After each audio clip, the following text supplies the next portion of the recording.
வணக்கம் என் இனிய நண்பர்களே, மீண்டும் உங்களை சந்திப்பதில் மிக்க மகிழ்ச்சி.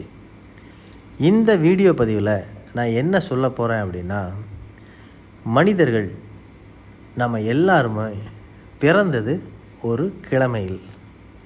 இது நம்ம முடிவு பண்ணிட்டு பிறக்கிறதில்ல, இயற்கையோட செயல்பாடு அது. ஸோ எந்த கிழமையில் யார் பிறந்தாங்களோ அந்த கிழமையோட அதிபதியான கடவுளை, தேவதையை அவங்க வழிபாடு பண்ணிட்டு வரும்போது அவங்களுடைய வாழ்க்கையில் இருக்கிற கஷ்டங்கள் எல்லாமே நிவர்த்தி ஆகி அவங்களுக்கு ஓரளவு இயல்பு நிலை, ஒரு சந்தோஷமான சூழ்நிலை உருவாகுவதற்கு அந்த கிழமையினுடைய தெய்வங்கள், அந்த கிழமையினுடைய தேவதைகள் அவங்களுக்கு உதவி செய்யும். இது நான் சொல்லலை, நமது முனிவர்கள், முன்னோர்கள் முன்னாடியே சொல்லி வச்சுட்டு போன ஒரு விஷயத்தை இன்றைக்கு நமது நண்பர்களுக்காக நான் இதை உங்களுக்கு பதிவு பண்ணுறேன். முதலில் ஞாயிற்றுக்கிழமையில் பிறந்தவர்கள் அவங்க வழிபடக்கூடிய தெய்வம் என்னன்னா சூரியனை அவர்கள் வழிபாடு பண்ணிட்டு வரும்போது அவங்களுடைய வாழ்க்கையில் எல்லாவித நன்மைகளும் நடக்கும். சூரியனுடைய ஸ்வரூபமாகத்தான் நம்ம சிவபெருமானையும் பார்க்குறோம். ஸோ ஞாயிற்றுக்கிழமை பிறந்தவர்கள் சிவபெருமானையும் வழிபாடு பண்ணிட்டு வந்தனால அவங்களுடைய வாழ்க்கையில் இருந்த சில கஷ்டங்கள், பெரிய கஷ்டங்கள் கூட பனி போல் விலகிவிடும். அடுத்து திங்கட்கிழமை பிறந்தவர்கள், திங்கள் என்றால் சந்திர வழிபாடை அவங்க செய்யணும். முக்கியமாக திங்கட்கிழமை பிறந்தவர்கள் பௌர்ணமி நாளன்று கிரிவலம் போகணும். கிரிவலம் போக முடியாதவர்கள் பௌர்ணமி நாளன்று நிலவு வெளிச்சத்தில் ஒரு 1 ஹவராது நடக்க வேண்டும்.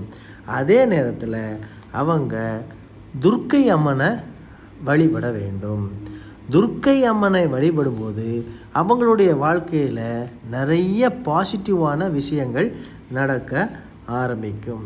ஒருவேளை அவங்க வைணவத்தை சார்ந்து பெருமாள் வழிபாடில் இருக்கவங்களாக இருந்தால் அவங்க தாயாரை வழிபட வேண்டும்.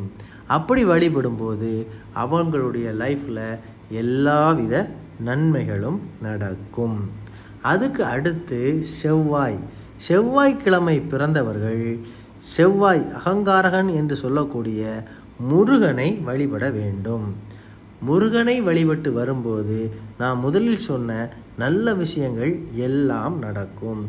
அதே நேரத்தில் வாராகி அம்மனை செவ்வாய்க்கிழமைகளில் 6 to 7 அந்த டைமில் வழிபட்டு வந்தால் அவங்களுக்கு எதிரிகள் இருக்க மாட்டாங்க, அவங்களுக்கு நோய்கள் விலகி போகும்.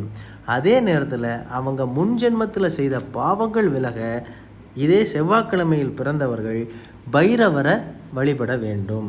இந்த பைரவரை வழிபட்டு வரும்போது ஒருவேளை அவங்களுக்கு புனர்ஜென்ம பாவங்கள் இருந்தால் கூட அது நிவர்த்தியாகி இந்த ஜென்மம் அவங்களுக்கு சீராக அமையும். அடுத்து புதன்கிழமை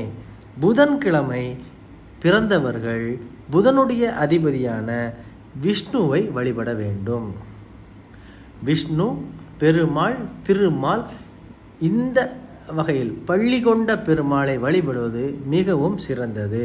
இந்த வழிபாடை அவங்க தொடர்ந்து செய்துட்டு வர்றதுனால அவங்களுடைய மனநிலை மேம்பட்டு சிந்தனைகள் ஒழுங்காகி அவங்க லைஃப்பில் நிறைய முடிவுகள் எடுக்கிற சிச்சுவேஷன்லாம் வரும்போது நல்ல முடிவுகளாக அமைந்து அவங்க வாழ்க்கை மேம்படும்.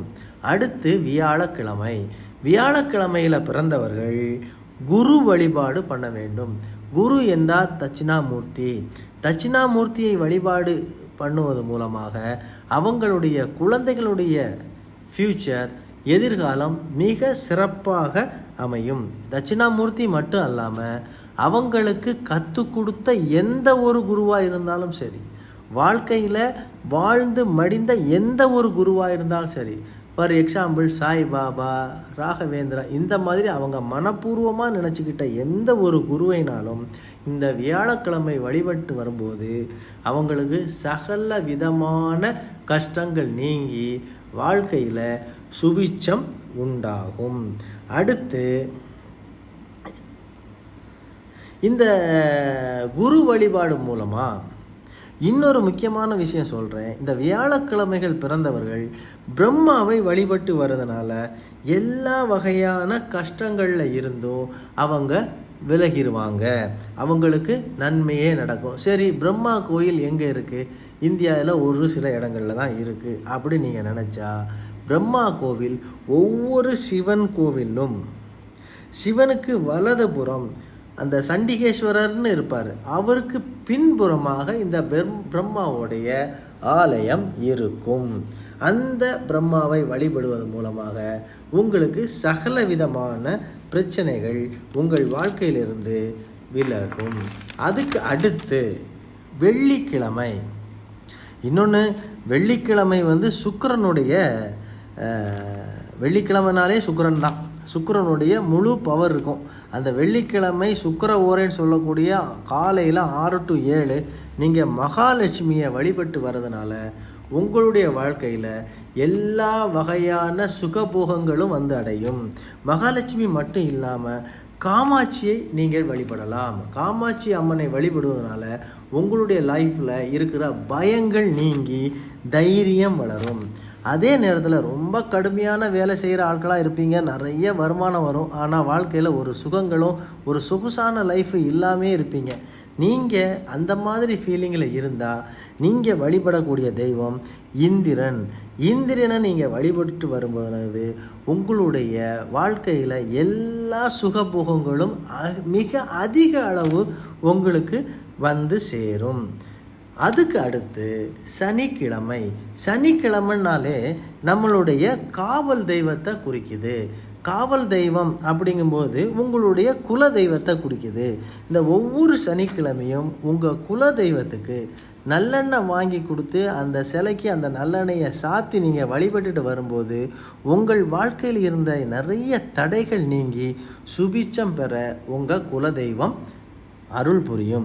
சப்போஸ் குல தெய்வம் தெரியல அப்படின்னா உங்கள் ஊரில் இருக்கிற காவல் தெய்வம், ஊர் எல்லையில் இருக்கிற, நீங்கள் எந்த ஊரில் குடியிருக்கிறீங்களோ அந்த ஊர் எல்லையில் இருக்கிற காவல் தெய்வம், அந்த காவல் தெய்வம் ஐயனாக இருக்கலாம், இல்லை சுடலமாடனாக இருக்கலாம், இல்லை கருப்பசாமியாக இருக்கலாம். உங்கள் ஊரில் எந்த காவல் தெய்வம் இருக்குதோ அங்கு போய் அந்த தெய்வத்துக்கு நல்லெண்ணெயில் விளக்கேற்றி இல்லை நல்லெண்ணெயை நீங்கள் தானமாக கொடுத்து அந்த சுவாமி சிலைக்கு நீங்கள் அதை அபிஷேகமாக பண்ணி வழிபட்டுட்டு வந்தால் உங்கள் வாழ்க்கையில் இருந்த எல்லா வித தடைகளும் நீங்கி நீங்கள் சுபிட்சமாக வாழலாம்.